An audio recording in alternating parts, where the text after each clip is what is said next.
ఆ దృఢమైన ధర్మ సంస్థాపన వల్లే ఇవాల్టికి కూడా అంటే వారి యొక్క అవతారం జరిగి ఇన్ని శతమానములు గడిచిన తర్వాత కూడా ఇప్పటికీ ఈ ఒక ధర్మం అంటే దీని మీద ఇన్ని ఆక్రమణలు జరిగినప్పటికీ ఇప్పటికీ ఈ ధర్మం ఇంత దృఢంగా నిలబడింది అని అంటే దానికి శంకర భగవత్పాదాచార్యులు వారు చేసి కాబట్టి కూడా ఎంతో గర్వకారణంగా ఉన్నటువంటి విషయం. ఈ సనాతన ధర్మంలో పరంపరగా భగవద్ ఆరాధనను చేయడం అనేటటువంటిది ఒక ముఖ్యమైనటువంటి విషయం. అదేవిధంగా రెండో విషయం ఇంకొకరికి ఉపకారం చెయ్యాలి అనేటటువంటిది రెండో విషయం. సమస్త సనాతన ధర్మం యొక్క సారాంశం ఏమిటి అనంటే భగవద్ ఆరాధన చెయ్యాలి, సత్పురుషులుగా జీవిస్తూ సజ్జనులుగా జీవిస్తూ ఇంకొకరికి ఉపకారం చెయ్యాలి అనేది రెండో విషయం. ఇటువంటి ఈ సనాతన ధర్మ సారాంశం అనేది ప్రతి ఒక్కరికి అత్యంత ఆవశ్యకమైనటువంటిది జీవితంలో.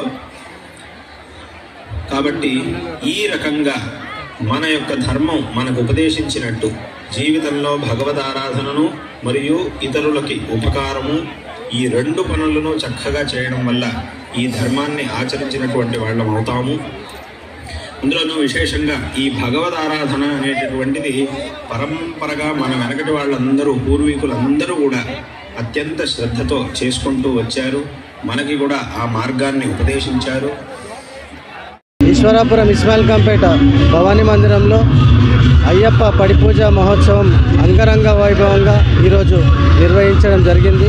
మన గంగాధర గురుస్వామి కరకముల చేత ఈ యొక్క అయ్యప్ప పడిపూజ మహా అద్భుతంగా వైభవోపేతంగా నిర్వహించడం జరిగింది.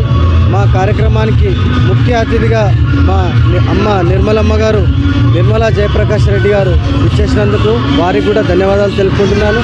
ఇక్కడికి వచ్చిన అయ్యప్ప భక్తులందరికీ, అయ్యప్పలకు, మాతసాములకు పేరు పేరున నా యొక్క హృదయపూర్వక నమస్కారం. ఇస్మాయిల్ ఖాన్పేట గ్రామంలో మరి మాజీ సర్పంచ్ అయిన మంజుల బలరాం గారు ఆధ్వర్యంలో చాలా పెద్ద ఎత్తున అయ్యప్ప పూజ చేయడం జరిగింది. మరి ప్రతిసారి కూడా వైభవంగా మరి గ్రామ ప్రజలందరినీ కూడా పిలిచి సామూహికంగా చేయడం చాలా సంతోషదాయకం. అలాగే గంగాధర్ పంతులు గారు మరి ఆధ్వర్యంలో ఆయన కూడా అందరినీ కూడా అలరిస్తూ మంచి భక్తి శ్రద్ధలతో పూజ చేయడం జరుగుతుంది. మరి ఈ అయ్యప్ప పిలిచే పలికే దేవుడు కాబట్టి అందరం కూడా ఆ దేవుణ్ణి పూజిస్తే మనకు అన్ని సౌకర్యాలు జరుగుతాయి.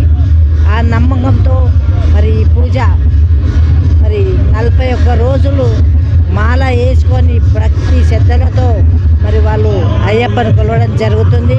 మరి ఈ అయ్యప్ప పూజలో పాల్గొన్న ప్రతి ఒక్కరికి కూడా ఆ దేవుడు ఆశీస్సులు ఇవ్వాలని కోరుకుంటూ